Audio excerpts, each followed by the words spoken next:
நான் உங்களுடைய அன்புள்ள கொரியன் மாஸ்டர் ரொஹான் கிளென்ஷில் பெரேரா ஆசிரியர். இன்றைக்கி நான் உங்களுக்கு அந்த சொன்ன மாதிரி சின்ன ஒரு எக்ஸசைஸ் மற்ற வீடியோவில் தான் நான் இதை போடுறேன்.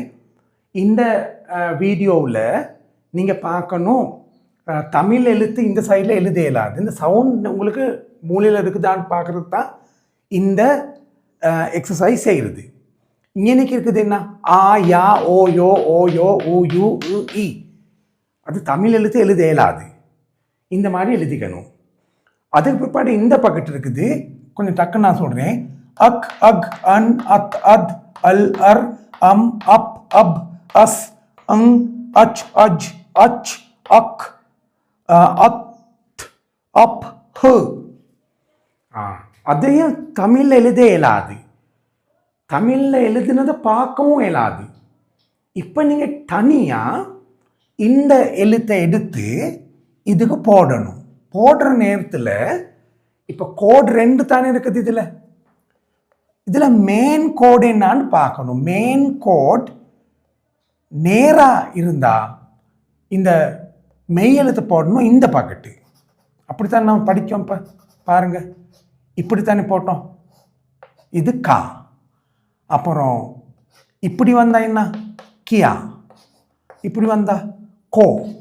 இப்படி வந்தா கியோ. அப்படி தானே போட்டோம். அதனால அதை நல்லா மூலிகை எடுத்துக்கணும். இதை நான் இங்கே காமிக்க மாட்டேன். அதுக்கு பிற்பாடு மெயின் எழுத்து மெயின் கோடு கீழேயா இருந்தா இப்படி, மேலே தான் இந்த மெய் எழுத்தை போடணும். அப்படி போட்ட பிற்பாடு இதில் வர சவுண்ட் என்னான்னு பார்த்து எழுதணும். அது வரைக்கும் இதை பார்க்க இயலாது. இதில் தமிழில் எழுதி வைக்கக்கூடாது. இது பாருங்கள், இது என்ன, இதை எடுத்தாச்சு இன்னைக்கு. இது நேராக இருக்கிற உயிரெழுத்தானே, இதை இந்த பக்கத்து போட்டாச்சு. இப்போ பார்க்கணும் இதில் வர சவுண்ட் என்ன. பாருங்கள், என்ன சவுண்ட், கா இல்லாட்டி கா. இப்போ முதல்ல செய்கிற எக்ஸசைஸை இது எல்லாம் கணக்காக அந்த மாதிரி போட்டுக்கிட்டு தமிழ் எழுத்து எழுதிக்கிட்டு போகணும். எனக்கு தமிழ் எழுத்து எழுதணும், எழுதாமல் போவேனா, இல்லாட்டி யோசனை பண்ணணும் இது என்ன எழுத்துன்ட்டு.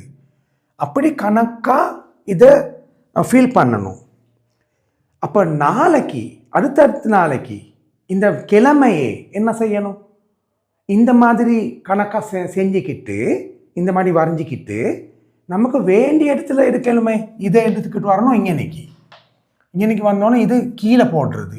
அப்போ இது அன் இப்படி வரணும். இது என்ன, நூ. அதுக்கு பிற்பாடு அன்னைக்கு நூன்ட்டு எழுதணும். எழுதவே கஷ்டமாக இருந்தால் உங்களுக்கு மூளைக்கு இந்த எழுத்துங்கள் போய் இல்லை, இன்னும் அது போயிட்டு அங்கனைக்கு நின்று இல்லை.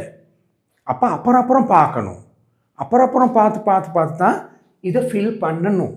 நான் ஒன்று டக்குன்னு ஃபில் பண்ணி பார்க்குறேன். நீங்கள் இந்த மாதிரி இதை ஃபில் பண்ணுறது தான் இந்த வீடியோவில் நான் சொல்லி கொடுக்குற பாடம். பாருங்கள், அக் ஆ கா, அக் யா கியா, அக் ஓ கோ கோ, அக் கியோ கியோ கியோ, அக் ஓ கோ கோ, அக் கியோ கியோ கியோ, அக் உ கு கு, அக் கியூ கியூ கியூ, அக் உ கு, அக் இ கி. இதுவும் பார்ப்போம். அன் ஆ நா, அன் யா நியா, அன் ஓ நோ, அன் யோ நியோ, அன் ஓ நோ, அன் யோ நியோ, அன் உ நு, அன் யு நியூ, அன் உ நு, அன் இ நீ. அந்த மாதிரி இதை ஃபில் பண்ணணும். இது ஃபில் பண்ணுறது தான் இந்த எக்ஸசைஸ். இந்த எக்ஸசைஸ் செய்ய ஏழுமா இருந்தால் உங்களுக்கு கொரியன் பாஷையில் எழுத ஏண்ட ஆளாக ஆகியாச்சு. மற்ற வீடியோவில் நான் உங்களுக்கு மற்ற எழுத்துங்கள் பற்றி படித்து கொடுத்துக்கு யோசனை பண்ணுறேன்.